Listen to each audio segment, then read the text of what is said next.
J'ai eu une stomie à mon plus grand plaisir, si je puis dire, parce que les lésions recto-vaginales étaient vraiment très douloureuses.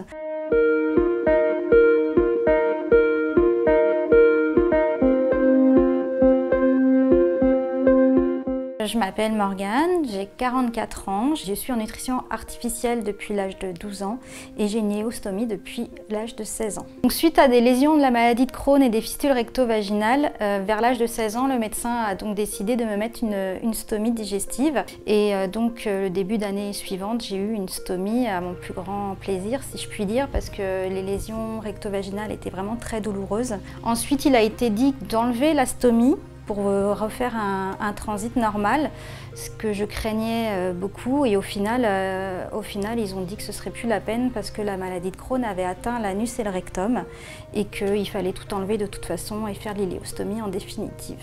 Quand on m'a dit que ça n'allait pas être provisoire, je l'ai plutôt bien pris parce que je vivais tellement mal les fistules. J'allais aux toilettes toutes les 5 minutes, enfin, c'était vraiment, j'avais une scolarité qui était plus possible à cause de ça. Et donc, quand j'ai eu ma stomie, ça a vraiment été une délivrance parce que j'ai pu reprendre un rythme de vie plus correct sans avoir à être aux toilettes toutes les 5 minutes. Et du coup, ça a été beaucoup plus libérateur. Il y a quand même une partie de personnes qui ont des Crohn avec des stomies, mais en général, c'est provisoire. Donc après, ça dépend de la maladie, comment elle a évolué ou pas. C'est vrai qu'avec maintenant, enfin moi c'était il y a 30 ans, donc à l'époque il n'y avait pas vraiment de traitement pour la maladie de Crohn. Maintenant il y a quand même beaucoup de choses qui se font.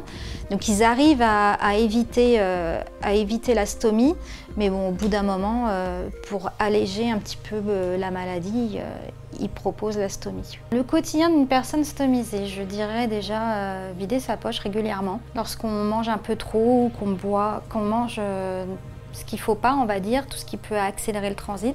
Il faut aller aux toilettes plusieurs fois par jour pour vider sa poche, gérer les odeurs et puis faire son soin de stomie. Moi, je le fais 1 jour sur 2 où il faut enlever le socle, la poche.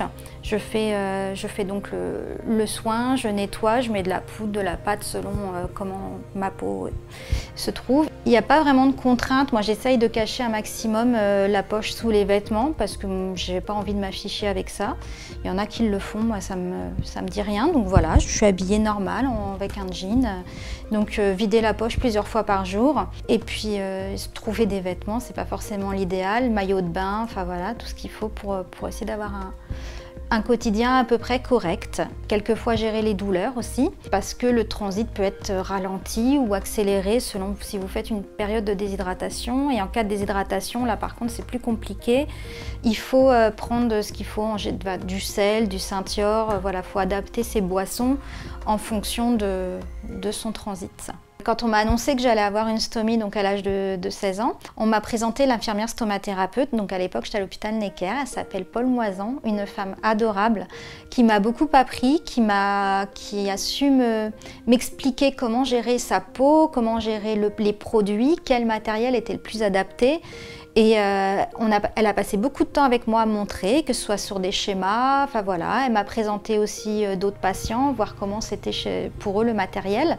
Le jour où j'ai eu ma stomie, donc au réveil, elle était là pour m'expliquer, pour me rassurer. Elle m'a appris donc à voir lequel poche était plus idéal pour moi, parce que j'ai des selles qui sont liquides, donc pour moi le mieux adapté c'était une poche urinaire, même si c'est de la gastro. Mon infirmière est partie à la retraite, elle est rentrée en Bretagne, d'où elle était originaire, et elle s'est inscrite sur les réseaux sociaux et voilà, elle m'a retrouvée via Facebook. On a repris contact, on a un petit peu discuté de savoir ce qu'elle était devenue, voilà. Il y a 30 ans, à Necker, c'était vraiment un petit service de gastro où on était très peu et il y avait vraiment une super ambiance, c'était très convivial, c'était vraiment de la famille presque. Et on a grandi les uns avec les autres, le personnel nous a vu grandir et on a beaucoup échangé, oui, c'était vraiment... en plus, je passais des périodes de 6 mois à l'hôpital, donc forcément, vous voyez le personnel tous les jours. Et m'avait vraiment pris sous son aile, et moi, j'aimais bien. Elle m'a emmenée un peu dans tous les services pour me présenter un petit peu les stomies des uns et des autres, et ça a créé un lien. Et voilà, et à chaque fois que je retournais à Necker, j'allais la voir, et c'était vraiment un lien particulier, oui.